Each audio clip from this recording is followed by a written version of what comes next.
여러분 안녕하세요. 이제 마가복음을 우리가 1장부터 계속 같이 살펴보도록 하겠습니다. 마가복음 1장 1절 하나님의 아들 예수 그리스도 복음의 시작이라. 마가복음 바로 이렇게 시작합니다. 마가복음의 이 선언은 바로 복음의 주제가 되시고 복음의 저자가 되시는 예수님의 복음이 시작되었음을 크게 외치는 나팔 소리와 같습니다. 예수님이란 뜻은 구원자라는 뜻이고요. 그리스도는 바로 메시아, 기름 부은 자라는 의미인데요. 바로 이 예수님을 믿을 때 우리에게 예수님은 그리스도가 되시는 것입니다. 죽을 수밖에 없었던 죄악된 인간을 구원하러 오신 예수님, 바로 하나님의 구원 역사의 시작이 바로 마가복음 1장 1절에 선언되고 있습니다. 주의 길을 예비하는 자 세례요한, 2장부터 8절까지 세례요한이 등장합니다. 예수님의 사역을 준비하는 자가 있었으니 그는 바로 세례요한이었습니다. 보라, 내 사자를 내 앞서 보내노니 그가 내 길을 준비하리라. 세례요한은 구약의 끝을 장식하는 말라기서 3장 1절에 나와 있습니다. 보라, 내 심부름꾼을 보내 내 앞길을 닫게 하리라는 예언이 되어 있습니다. 또 이사야서에서도 이렇게 말하고 있습니다. 광야에 외치는 자의 소리가 있어 너희는 주의 길을 예비하라. 그의 오실 길을 곧게 하라. 기록된 바로 그 광야에 외치는 자의 소리가 바로 세례 요한입니다. 그는 예배자였습니다. 그는 예언대로 철저하게 자신을 부인하고 광야에서 사명의 삶을 살았습니다. 당시 세례 요한은 제사장의 아들이었습니다. 제사장의 아들은 부유한 삶을 살 수 있었는데 그는 광야에서 낙타 가죽 옷을 입고 메뚜기와 석청을 먹으면서 오직 예수님을 예비하는 사명, 거기에 집중하였습니다. 죄사함의 메시지를 선포하며 주님의 길을 예비하였습니다. 또한 그는 항상 겸손했습니다. 회개하라, 천국이 가까이 왔다 라고 선포하면서 예수님에 대해서 이렇게 얘기했습니다. 마가복음 1장 7절 나보다 능력 많으신 이가 내 뒤에 오시다니 나는 그의 신발끈을 풀기도 감당치 못할 사람입니다. 자신을 한없이 낮추며 예수님을 한없이 높였습니다. 그는 단순하고 영향력 있는 삶을 살았지만 그는 철저히 예수님을 예배하는 자로 겸손한 모습을 잃지 않았습니다. 세 번째, 세례를 받으신 예수님, 9절에서 11절. 예수님은 이러한 겸손한 세례 요한을 찾아가십니다. 세례 요한이 먼저 세례를 예수님께 받아야 되는데요. 예수님이 세례를 세례 요한에게 받습니다. 원래 세례는 죄 있는 사람이 받는 것입니다. 그런데 죄가 없으신 하나님이신 예수님은 이 인간인 세례 요한에게 세례를 자청하시는 겸손한 모습을 보이십니다. 이는 예수님이 모든 인류를 위해서 대신 세례를 받으심을 상징합니다. 우리의 죄 때문에 그 십자가를 지실 구원을 이루실 바로 십자가의 표상인 거죠. 하나님께서는 그런 예수님을 아주 기뻐하십니다. 성부 하나님께서 하늘로 성령님이 비둘기같이 놀라운 일이 벌어지게 되죠. 하나님께서는 예수님을 향한 내 사랑하는 아들, 내가 정말 너를 기뻐하노라 하고 1장 9절에 말씀해 주십니다.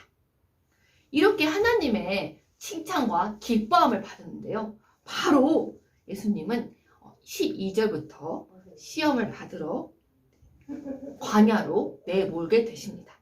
복음을 위한 예수님의 삶은 그다지 평탄한 것은 아니었습니다. 성령께서 예수님을 광야로 바로 내모시는 거죠. 왜 성령님께서는 예수님을 광야로 내모셨을까요? 그것은 아담과 하와가 사탄에게 넘어졌기 때문에 인간의 몸을 입으신 예수님께서 사탄의 유혹에 대해서 테스트가 필요했을 것입니다. 이 시험은 마태복음에 잘 나와 있습니다. 마태복음 4장 1절부터 11절에 나와 있는데요. 첫 번째 시험은 예수님이 40일이나 금식하셨는데 사탄이 와서 네가 하나님의 아들이거든 이 돌들을 떡덩이가 돼서 먹어라! 이렇게 시험을 하신 거죠. 예수님은 이렇게 말씀하셨습니다. 사람이 떡으로만 살 것이 아니라 하나님의 입으로 나오는 모든 말씀으로 살 것이다 말씀하세요. 두 번째 시험은요, 마태복음 4장 5절. 너가 성전 꼭대기에서 뛰어내려라. 그런 거죠. 예수님께서 주 너의 하나님을 시험하지 말아라. 세 번째 시험은 바로 너가 마태복음 4장 5절. 내게 엎드려 절하라. 그러면 내가 다 주겠다.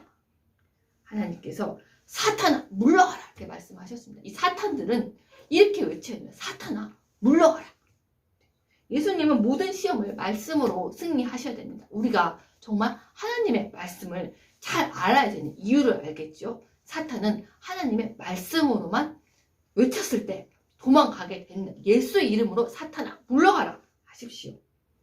우리도 예수님이 모든 시험을 예수님도 이렇게 말씀으로 물리치시는데 우리도 하나님 말씀을 바로 알아서 시험이 올 때 말씀으로 물리쳐야 됩니다.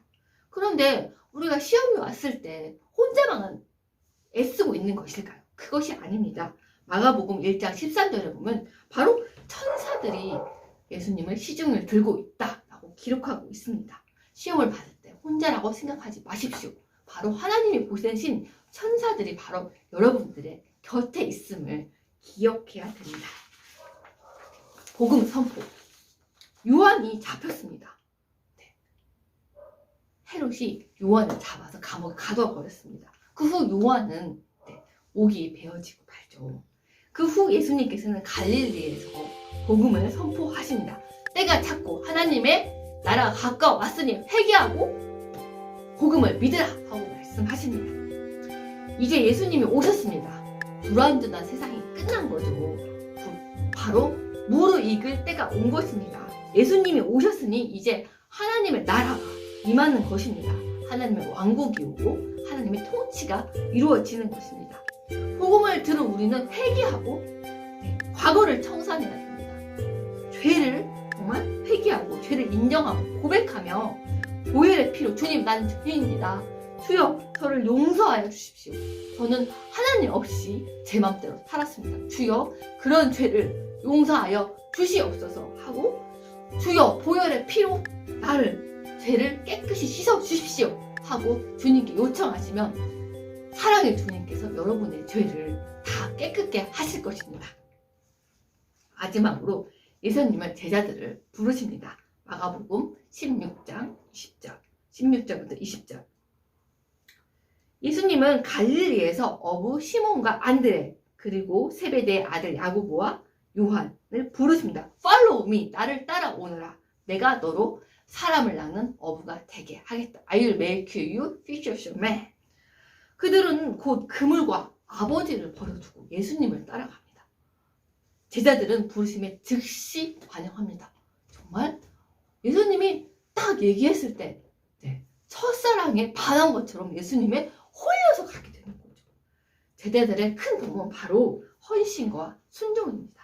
그들은 자신이나 모습이나 자신들의 모습이나 능력을 보지 않고 바로 저희 자신들을 불러주신 예수님의 부르심에 즉각적으로 응답했습니다.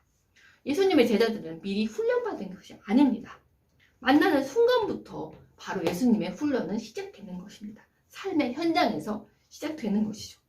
예수님은 생각이 많고 복잡한 사람을 또 결정을 미루거나 행동하지 못하는 사람들을 제자로 부르기가 너무나 어렵습니다. 생각하느라 가지 않는 것이죠. 단순히 생각하고 자신을 포기하고 주님을 따를 때 정말 주님의 제자가 될 수 있습니다. 예수님께서 말씀하셨습니다. 먼저 그의 나라와 그의 의를 구하면 이 모든 것을 다 더하시리라. 먼저 그의 나라와 그의 의를 구할 때입니다. 하나님께서 그 모든 것을 더하여 주신다고 약속하셨습니다. 예수님은 또한 혼자 일하지 않습니다. 제자들과 함께 일하는 바로 여러분들이 제자가 될 수 있는 것입니다. 또 자격이나 이페미를 받은 것이 아닙니다. 요즘은 다 비범하고 토익도 잘해야 되고 또 뭐도 잘해야 되고 능력도 많아야 좋은 회사도 들어가잖아요. 그렇지만 예수님은 평범한 사람을 부르셨습니다. 우리처럼 평범한 사람. 예수님의 부름에 응답하여 예수님을 닮아간다면 누구나 예수님의 제자가 될 수 있습니다. 예수님의 부르심의 목적은 사람을 살리기 위해서 사람을 살리는 사람이 되는 것이었습니다. 부자가 되거나 성공하는 것이 아니다. 바로 사람을 살리는 예수님과 같은 사람을 되게 하시려고 예수님이 부르셨습니다. 예수님은 지금도 여러분을 부르고 계십니다. 예수님의 부르심에 반응하여서 우리가 정말 예수님을 사랑하고 예수님을 닮아가는 멋진 일꾼이 되었으면 좋겠습니다. 할렐루야!